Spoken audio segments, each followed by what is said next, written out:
পনির তো আমরা কম বেশি প্রত্যেকেই বাড়িতে বানাই, কিন্তু একবার এই পনির টিক্কা বাড়িতে বানিয়ে দেখুন রেস্টুরেন্ট স্টাইলে। তো এখানে আমি পনির নিয়ে নিয়েছি 200 গ্রাম। তো পনিরগুলো কিন্তু আমি কেটে নিচ্ছি। আর খুব কুচি কুচি করে কাটবো না, একটু বড় বড় আমি কিউব করে কেটে নিচ্ছি। দেখুন সাইজটা যেন বড় হয়। আমি যেহেতু রেস্টুরেন্ট স্টাইলে করছি, রেস্টুরেন্টের পনিরগুলো কিন্তু বেশ বড় সাইজের থাকে। 2 চামচ নিয়ে নিলাম ময়দা, আর নিয়ে নিলাম কাশ্মীরি লঙ্কা। এতে কিন্তু রঙটা খুব ভালো হবে। আর অল্প একটু গোলমরিচের গুঁড়ো, আর পরিমাণ মতো লবণ। খুব ভালো মতো করে শুকনো উপকরণগুলো মাখিয়ে নিলাম, আর টুকরো করা পনিরগুলো তার উপরে দিয়ে ভালো মতো মাখিয়ে নিচ্ছি। আর এখানে আমি ক্যাপসিকাম আর পেঁয়াজগুলো বেশ বড় বড় সাইজ করে কেটে নিয়েছি।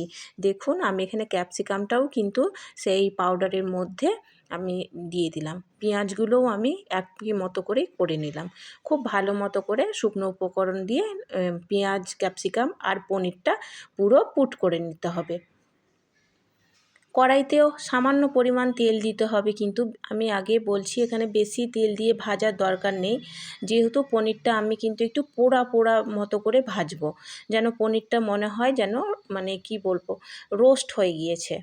এমনি টাইপের আমি কিন্তু ভেজে নিচ্ছি। দেখে আপনি বুঝতে পারছেন যে অল্প তেলে আমি কড়াইটা গরম করে ভেজে নিচ্ছি। পনিরগুলো তুলে নিয়েছি, আর বাকি যে উপকরণ ছিল ক্যাপসিকাম আর পেঁয়াজ, সেটাও কিন্তু আমি একদম বিনা তেলেই শুকনো কড়াইয়ে ভেজে নিলাম।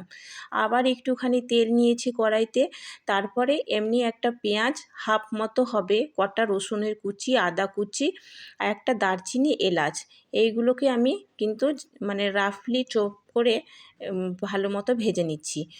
আর দিয়ে দিলাম 8-10টা কাজু। এই কাজু দেওয়ার ফলে গ্রেভিটা খুব ভালো হবে। আমি যেহেতু আজকে রেস্টুরেন্ট বা ধাবা স্টাইলের পনির টিক্কা বানাচ্ছি, তার জন্য এই মশলাটা কিন্তু মেন। তো আমি এই মশলাগুলো একটা টমেটো দিয়ে ভালো মতো করে ভেজে নিয়ে একটা বাটিতে রেখে দিলাম। আমি এটা মিক্সিতে দিয়ে পেস্ট করব, তবে গরমের জন্য এখন করছি না।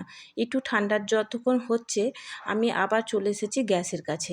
আবারও একটুখানি তেল দিয়ে শুকনো মশলা, যেমন শুকনো লঙ্কা, এলাচ, দারচিনি, এইসব দিয়ে একটা বড় সাইজের পেঁয়াজ খুব ভালো মতো করে ব্রাউন কালার হওয়া পর্যন্ত ভেজে নিতে হবে। এমন ভাজতে হবে না যেন কালো হয়ে যায়। ব্রাউন অবস্থাতে আমি দিয়ে দিলাম টমেটো। টমেটোটা একটু নরম হবে, তার জন্য আমি প্রথমেই দিয়ে দিলাম হাফ চামচ মতো লবণ। এই লবণটা দেওয়ার ফলে টমেটো তাড়াতাড়ি কিন্তু নরম হয়ে যায়। আমি এখানে কাশ্মীরি রেড চিলিটা ব্যবহার করেছি, এতে করে ঝালটা কম হয় আর কালারটা খুব ভালো আসে। রেস্টুরেন্টের যে কোনো খাবারই কিন্তু দেখবেন ঝাল কম থাকে, কিন্তু কালার খুব ভালো আসে।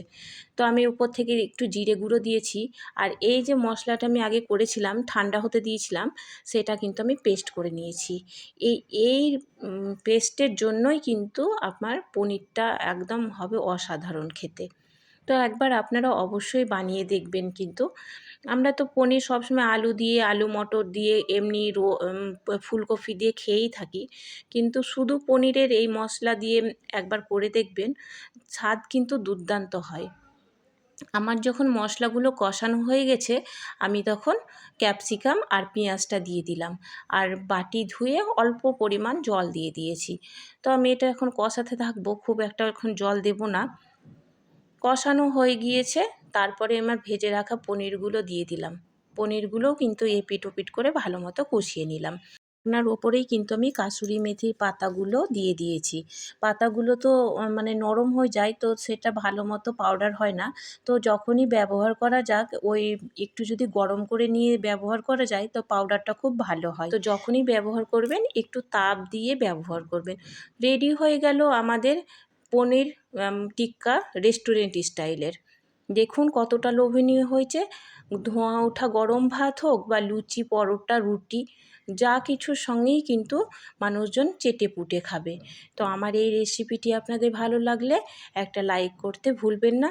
আর যদি নিত্য নতুন আরও রেসিপি দেখতে চান, সাবস্ক্রাইব করে পাশে থাকবেন। Thank you.